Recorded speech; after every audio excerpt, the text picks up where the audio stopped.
Assalamualaikum warahmatullahi wabarakatuh. Perkenalkan, nama saya Indira Putri Ramadina dari kelas 2A1 Fakultas Hukum Universitas Bhayangkara Jakarta Raya, mata kuliah Hukum Internasional dengan dosen pengampu Ibu Clara Ignacia Tobing, SHMH. Pada video kali ini, saya akan memaparkan materi terkait kasus posisi konsekuensi hukum Afrika Selatan.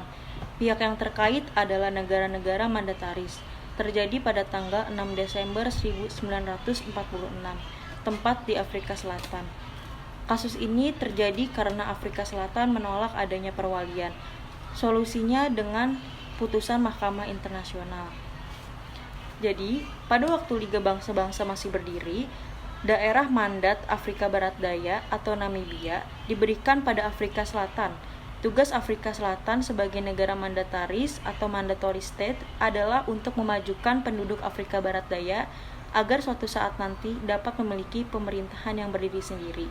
Karena gagalnya perundingan dengan Afrika Selatan, maka Panitia Afrika Barat Daya membuat suatu peraturan prosedural sebagai landasan bagi Majelis Umum untuk mengatasi pelaksanaan laporan naskah peraturan tersebut adalah mengenai prosedur pemungutan suara atas semua pendapat ini. Maka Mahkamah dengan pemungutan suara 8 lawan 7 pada tanggal 21 Desember 1962 menyatakan mempunyai kewenangan untuk memeriksa masalah ini. Pada kasus Afrika Barat Daya tahap kedua tahun 1966, setelah kewenangan diselesaikan, Mahkamah kemudian mempersoalkan apakah para penggugat atau ius standi atau kepentingan hukum untuk menggugat Afrika Selatan. Mahkamah berpendapat bahwa para penggugat tidak mempunyai hak menurut hukum ius standi untuk menggugat perkara ini. Sewaktu tindakan pemungutan suara ternyata seimbang, yaitu 7 lawan 7, Ketua Mahkamah Internasional berdasarkan peraturan prosedur Mahkamah dapat mempunyai 2 suara dan telah memberikan sisanya untuk keuntungan Afrika Selatan, yaitu bahwa para penggugat tidak mempunyai hak atau kepentingan hukum untuk menggugat. Inti putusan hukum Mahkamah Internasional tahap kedua adalah menyatakan bahwa hanya LBB dan PBB yang dapat meminta pertanggungjawaban dari Afrika Selatan mengenai pelaksanaan daerah mandat. Selanjutnya, Afrika Barat Selatan mempunyai kejadian memuncak di pengadilan yang terpecah tajam dan keretakan yang serius antara pengadilan dan pengadilan tinggi Majelis Umum. Majelis Umum setelah kekecewaan dengan pengadilan mengadopsi resolusi 2145 pada tanggal 27 Oktober 1960. Pada tanggal 27 Oktober 1966 yang mengakhiri mandat dan mengaku bahwa Afrika Barat Selatan dibawa bertanggung jawab PBB. Fase ketiga diperkenalkan oleh penasehat 1971 pendapat tentang konsekuensi hukum bagi negara-negara tentang berlanjutnya kehadiran Afrika Selatan di Indonesia Namibia adalah periode rehabilitasi dalam hubungan antar organ politik, PBB dan pengadilan.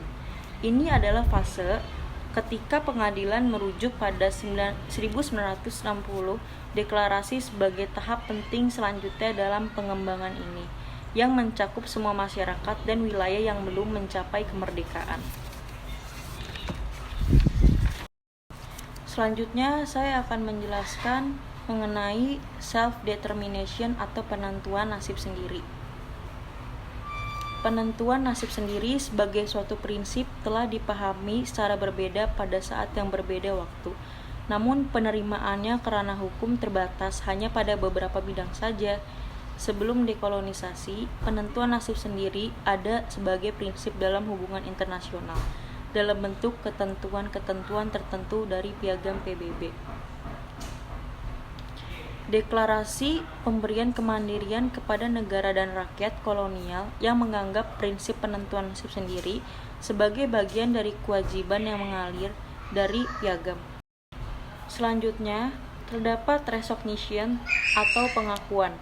Pada tanggal 27 Oktober 1966, Majelis Umum dengan resolusi nomor 2145 memutuskan bahwa mandat dari Afrika Barat Daya telah dibubarkan dan PBB harus mengambil alih tanggung jawab dari Afrika Barat Daya.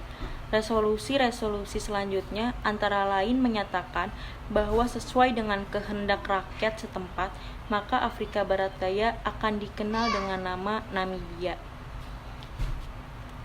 Pada tanggal 20 Maret 1969, Dewan Keamanan PBB memberitahukan Afrika Selatan untuk mengundurkan diri dari daerah Afrika Barat Daya. Pada tanggal 12 Agustus 1969, Dewan Keamanan kembali meminta Afrika Selatan untuk mengundurkan diri selambat-lambatnya sebelum pada tanggal 4 Oktober 1969. Kemudian pada tahun 1966, Majelis Umum dari PBB mengeluarkan resolusi 2145 di mana diputuskan bahwa mandat diakhiri dan Afrika Selatan tidak mempunyai hak untuk memerintahnya. Dewan Keamanan selanjutnya mengeluarkan beberapa resolusi, termasuk resolusi 276/1970 yang mengatakan bahwa hanya hadirnya Afrika Selatan di Namibia adalah ilegal. Keberatan-keberatan yang diajukan setelah berlakunya piagam PBB, maka terbentuk hubungan antara, yaitu hubungan tersebut adalah bahwa pihak yang menyatakan dirinya tidak mau memenuhi kewajiban tidak dapat diakui lagi memiliki hak-hak yang timbul dari hubungan tersebut. Selanjutnya, pada akhirnya, bagi negara-negara bukan anggota PBB, meskipun mereka tidak terikat pada pasal 24 dan 25 dari piagam PBB, negara-negara tersebut oleh resolusi 26/1970 dimintai untuk memberi bantuan pada tindakan yang telah diambil PBB mengenai Namibia.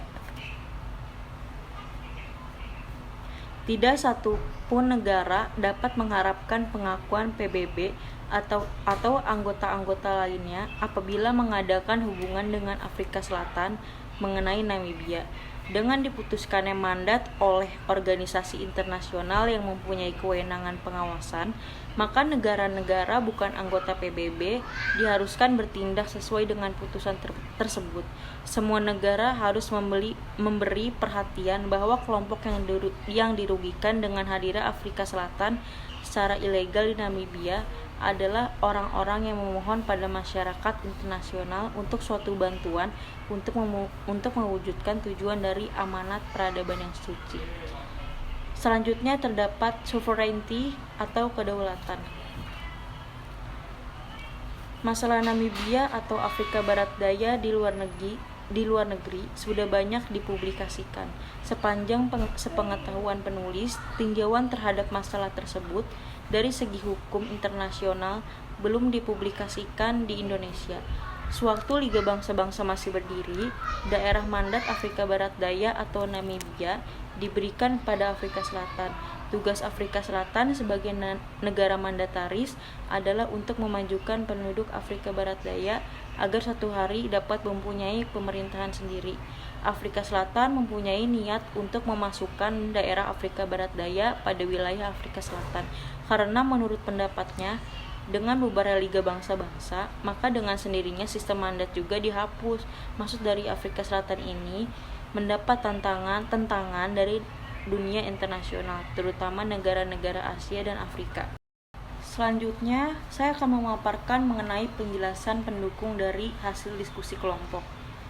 Landasan falsafah yang dipergunakan Mahkamah Internasional pada tahun 1966 kelihatannya adalah ajaran positivisme atau voluntarisme. Inti dari ajaran ini adalah supremasi dari negara yang berdaulat. Dari ajaran ini adalah bahwa hukum internasional hanya mengikat apabila dikehendaki oleh negara yang bersangkutan. Sedangkan pertimbangan Mahkamah Internasional pada tahun 1971 tidak lagi demikian laku. Diakui bahwa negara tidak dapat diperkenankan untuk bertindak melampaui batas-batas yang ditentukan hukum internasional. Dalam pertimbangan-pertimbangan olahnya, Mahkamah Internasional juga mengakui adanya hak dasar dari persamaan derajat yang tercermin dalam perlakuan atas dasar etik, racial or national groups, sebagian dari hukum internasional yang mengikat semua negara-negara.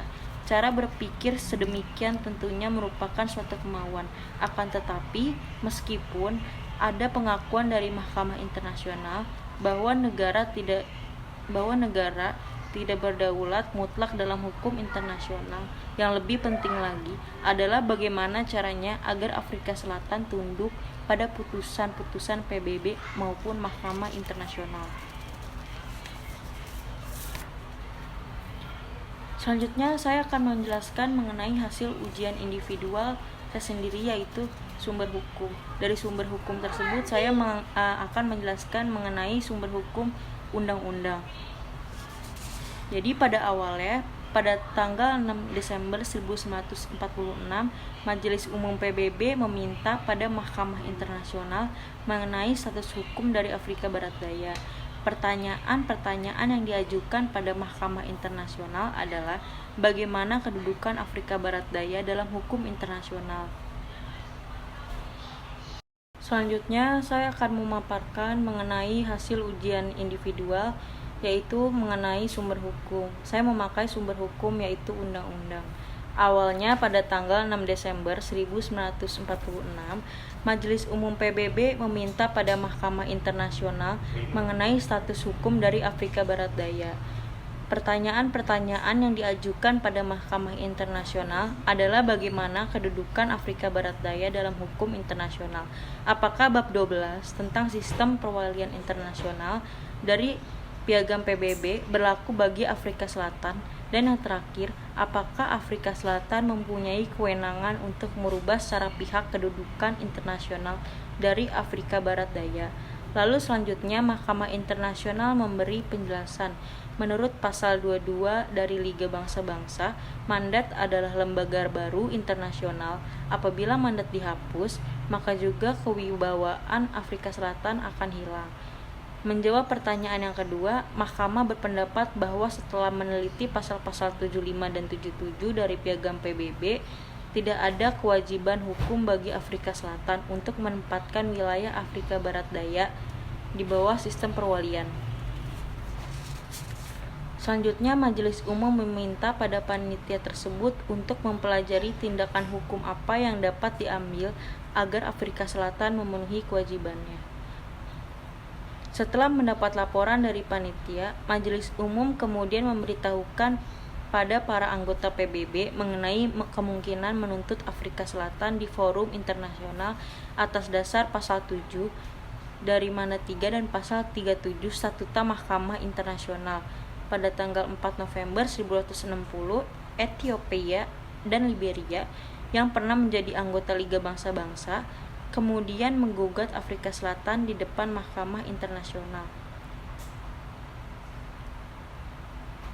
Gugatan Ethiopia dan Liberia ialah bahwa Afrika Selatan secara terus-menerus melanggar kewajiban-kewajiban sebagaimana ditentukan dalam pasal 22 Konvensi LBB, Perjanjian Mandat Afrika Barat Daya, dan ketentuan yang diterima oleh Majelis LBB tertanggal 31 Januari 1923 sehubungan dengan petisi dari penduduk Afrika Barat Daya.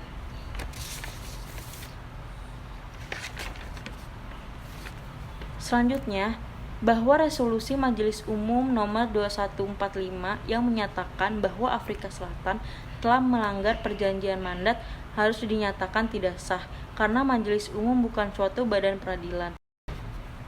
Pasal 24 dari Piagam memberikan Dewan Keamanan kekuasaan yang diperlukan. Putusan Dewan Keamanan diambil sesuai dengan pasal 25 Piagam PBB, dan anggota-anggota PBB lainnya harus taat pada putusan tersebut, termasuk juga anggota-anggota Dewan Keamanan yang menentang putusan tersebut.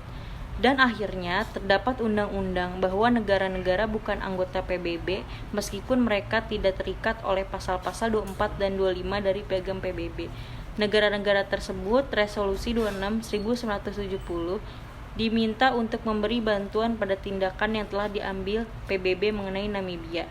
Tidak satu negara pun dapat mengharapkan pengakuan PBB atau anggota-anggota lainnya apabila mengadakan hubungan dengan Afrika Selatan mengenai Namibia.